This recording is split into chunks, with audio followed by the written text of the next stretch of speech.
Hi everyone, welcome to the first episode of Tell Me a Story Columbus.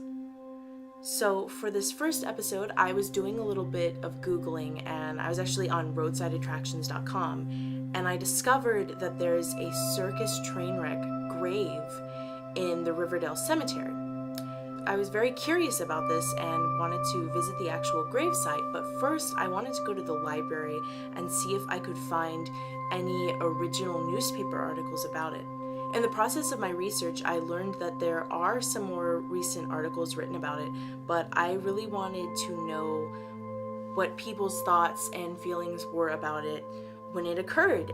So I actually took a trip to the public library on Macon Road, and they were actually very accommodating. They actually have microfilm that dates back to the early 1900s. So I already knew the date that it occurred, which was November 22nd, 1915, but I still took the time to actually scroll through the microfilm because I was very intrigued by this process. I've never actually looked at anything on microfiche before, so that was very interesting to me. The headline from November 22nd, 1915 of the Columbus Inquirer-Sun reads as follows: 6 persons known to have been killed and 12 missing, thought to be in debris of burned cars of Kennedy shows, in collision with Central of Georgia passenger 6 miles from Columbus. 50 or more persons were injured, probably 4 fatally. When the 2 trains crashed together on a sharp curve near Bull Creek, few persons on the passenger train were hurt, none fatally.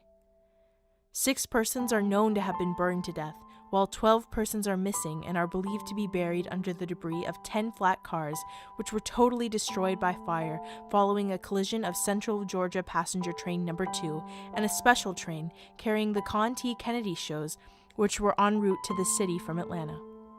The wreck occurred at Bull Creek, about 6.5 miles north of the city, following the departure of Train No. 2 at 1:10 o'clock. When the trains went together, the wreckage threw the telegraph and telephone wires to the ground, and a runner had to be sent some distance to convey the news to Columbus. Immediately on its receipt here, it became general, and automobiles began flocking to the wreck scene. From the surrounding country, men, women, and children gathered at the wreck scene. Hunters from nearby fields were called to the railroad by the force of the impact of the 2 trains. From Columbus, a stream of automobiles passed out the Macon Road that left a trail of dust that swirled high in the air. Morbid curiosity had to be satisfied, and hundreds went out for this purpose.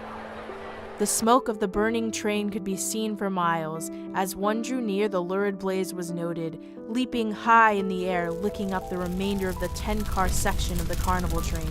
The paraphernalia of the carnival company, oiled and richly painted, offered as a ready victim to the roaring flames, and it was in but a short while when all that remained was a pile of charred debris and twisted iron of the railway cars. The cause of the collision had not been determined this evening. Strong men broke down and wept like children.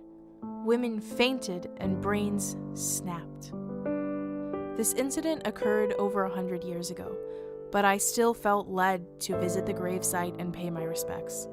So on this beautiful day, I paid a visit to the Riverdale Cemetery, and I left flowers on the gravesite for the victims of the circus train wreck. I believe it's important to understand your history, no matter how sad it may be sometimes. Thank you.